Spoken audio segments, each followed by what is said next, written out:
नमस्कार, सभी का स्वागत है परवतजन डिजिटल पर। जिस प्रकार से कल मैंने आपको बताया था, ममता बहुगुणा का पूरा प्रकरण, उनके भाई से भी मुलाकात करवाई थी और पूरे प्रकरण के बारे में भी आपको बताया था कि किस प्रकार से इस पूरे मामले में पुलिस द्वारा हीला हवाली की गई। आज 3 साल ममता बहुगुणा के प्रकरण को हो गए हैं पूरे। तो आज जो ममता के पेरेंट्स हैं वो भी हमारे साथ हैं। आप मेरे पीछे जैसे देख पा रहे होंगे, पुलिस मुख्यालय, पुलिस महानिदेशक उत्तराखंड, यहाँ पर हम लोग हैं। डीजीपी साहब से यहाँ पर मुलाकात हुई। क्या कुछ मुलाकात रही, उनके पेरेंट्स से हम लोग बातें करेंगे जानकर क्या उनकी कुछ मांगे हैं।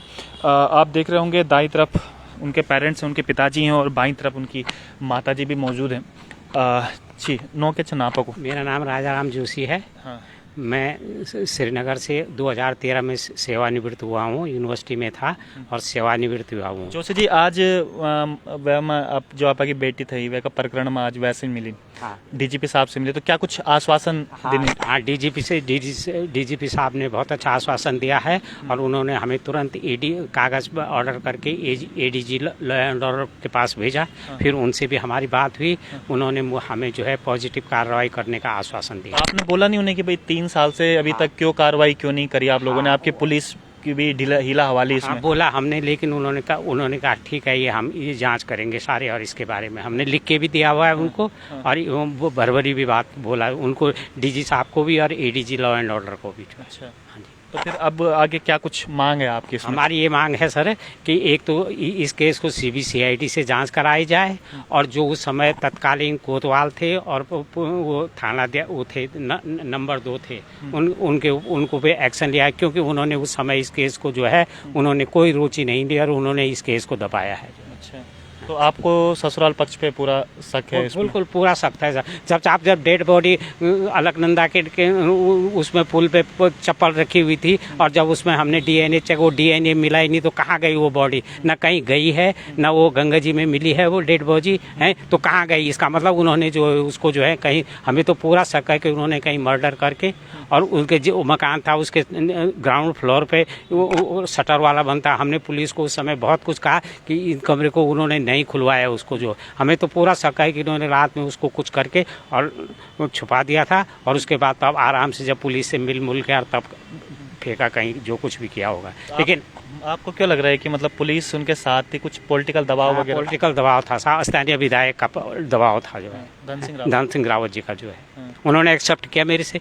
अच्छा, मैं भी जब मैं उनके पास गया तो धन सिंह जी यूनिवर्सिटी के छात्र नेता थे, मैं यूनिवर्सिटी का एम्प्लॉइज था, है ना। तो चांस की बात है कि वो मुझे जानते थे और जैसे ही उन्होंने एप्लीकेशन पढ़ी वो एकदम सन रहे कि जोशी ये तुम्हारी बेटी थी? मैंने कहा मेरी बेटी थी, है ना। अच्छा। तो उन्होंने साफ अपने मुँह के कहा कि मुझे क्या पता तुम्हारी बेटी। इन लोगों ने, उनके जो कार्यकर्ता थे उनके लिए कहा कि इन्होंने सिफारिश करवाई मेरे से। अच्छा, ये बोला है कि उन्होंने सिफारिश?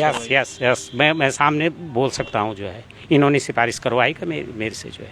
वाकई में आप ये देखिएगा, एक धन सिंह रावत जो कैबिनेट मंत्री है, एक बेटी जो गुमशुदा हो जाती है 3 साल से, और धन सिंह रावत सिफारिश करते हैं पुलिस को कि आप इस मामले को रफा दफा कर दीजिएगा। उनकी माँ से भी मिलवाते हैं हम लोग आपको। आप भी मिलन, क्या बोली बहन पुलिस डीजीपी साहब? हाँ, उन्होंने कहा कि हाँ ठीक है, इस केस को हम शिवा से जांच कराएंगे। अब बेटा उन्होंने मेरी बेटी को कुछ बोलो कोई बात नहीं, आप रोए ना, हम आपके साथ ना, आप रोए ना। उन्होंने मेरी बेटी को मारा है बेटा। नगर पुलिस वालों ने कुछ नहीं किया, उन्होंने कुछ भी नहीं किया। उन्होंने मेरी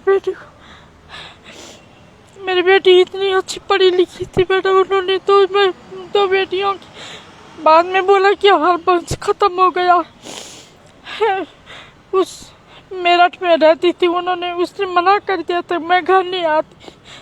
उन सब की वो हुई कि उसको घर बुलाओ। उसके बाद बेटा वो घर में रही, अच्छी रही, घर में रही, उसने सब काम किया उनके साथ। उसके सास भी आई उस दिन, तब जब उन्होंने श्रीनगर में अपना घर बनाया तो उसकी सास भी आई, ससुर भी आए, सारे वहाँ आए। उसके बाद बेटा उन्होंने 21 दिन मेरी बेटी को खत्म कर दिया। और कहाँ गई मेरी बेटी? कहीं नहीं मिली मेरी बेटी। तो आप तक बात हुई बेटी की जब रिवे थे कि परेशान थे, करने लगे क्या? उसने कुछ नहीं बताया, एक दिन बताया था बेटा, उसने मेरे से बताया था माँ जेठ का मकान है, वो मुझे नहीं रखेगा।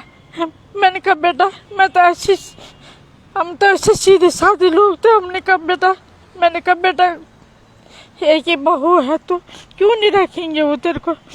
उसने ऐसे डर के मारे बोला माँ ठीक बोले तो मुझे क्यों मारे, क्यों नहीं रखेंगे, वो रखेंगे माँ मुझे।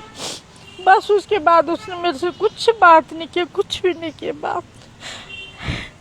तो वो दबाव भी दे रहे थे कि आप बेटा पैदा करो, क्योंकि वो हाँ, कह रहे थे बोला उसने मेरे से, उसने कहा माँ कह रहे हैं कि बेटा मैं हमारा वंश नहीं चला, वंश नहीं चला। मैंने कहा जहाँ बेटी होंगी वहाँ बेटा भी तो होगा, क्यों नहीं होंगे बेटा। और जब उन्होंने अपने घर से अपने बहू को मार दिया, अब बेटा होगा उनका, कहाँ से होगा बेटा। बड़े सेठ ने उससे शादी नहीं की थी, उसी का हाथ है, सबसे ज्यादा हाथ उसी का, सबसे निकम्मा उसका पति निकला कि उसने अपनी बहू की नहीं बचा सका। तब उसका पति से लायक होता, उसको बोलता कि नहीं मैं हम कहीं चले जाएंगे तो अपने हवेली में अपना भी रह ले। उसने कुछ नहीं बोला, उसने कहा हाँ माँ ठीक बोली तो। अबॉर्शन भी हुई था, आपसे पता था कि आपसे बाद में पता चली? बाद में पता चला बेटा हमको बाद में तो सब कुछ पता चला वहाँ के बारे में।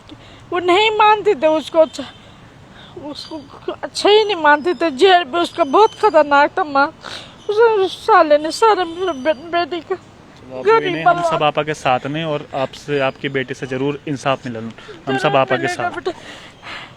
मेरी बेटी को जरूर इंसाफ मिला। मैं मुझे ऐसी आशा बस कुछ नहीं, मैं ऐसे चाहती हूँ मेरी बेटी कहाँ डाली इन्होंने, क्या किया मेरी बेटी के साथ। बस मैं ये चाहती हूँ मेरी बेटी के साथ इंसाफ हो बस। हम भी आपा के साथ, आप रोई ना, हिम्मत बांधन, जब भी आपके बेटी से जरूर इंसाफ मिललू। अगर इनके साथ कुछ हुए तो कातिल से हम जरूर हवालात के हवा खिलालू। बेटा मुझे ऐसी आशा है कि जरूर मेरी बेटी को इंसाफ दे। कोई बात नहीं, उस तुम भी भाई हो उसके, सभी भाई हैं उसके, तो मेरी बेटी को निसाब मिलना चाहिए। बस मैं यही प्रार्थना करती आपसे कि निसाब मिले उसको बस। देखा आपने, शायद बोलने के लिए ज़्यादा कुछ है भी नहीं, क्योंकि माँ के आंसू ने सब कुछ बयां कर दिया कि उसके साथ क्या कुछ हुआ होगा। 3 साल से बेटी लापता है और पुलिस की कार्रवाई आपने देखी ली होगी किस प्रकार से। कल जो हमने आपको बताया था कि उनके परिवार पे दबाव बनाया जा रहा था कि आप इस पूरा मामले में आप बताइए कि आप संतुष्ट है पुलिस की जांच। तो शायद अब वक्त आ गया है अंकिता की तरह अब ममता बहुगुणा को भी इंसाफ दिलाने। तो अब देखते हैं इसमें आगे क्या कुछ और कार्रवाई होती है। मैं आपसे कहूँगा कि ज़्यादा से ज़्यादा इसको ज़रूर आप शेयर कीजिएगा, क्योंकि एक बेटी को इंसाफ दिलाना बहुत ज़रूरी है। क्योंकि हम देख रहे हैं लगातार कि किस प्रकार से उत्तराखंड में एक तरफ बेटी बचाओ बेटी पढ़ाओ के बड़े बड़े बैनर पोस्टर लगते हैं, और दूसरी तरफ आप ये देखिएगा उन बेटियों की किस तरीके से हत्या हो रही है, किस तरीके से उन्हें मजबूर किया जा रहा है कि आप बेटा पैदा करें। कौन सी सदी में हम लोग जी रहे हैं। तो उम्मीद करता हूँ कि इस माँ को, इस परिवार को, ममता बहुगुणा बहन को ज़रूर इंसाफ मिले। तो आज के लिए इतना ही। आप देख रहे थे आपका अपना प्रवचन डिजिटल।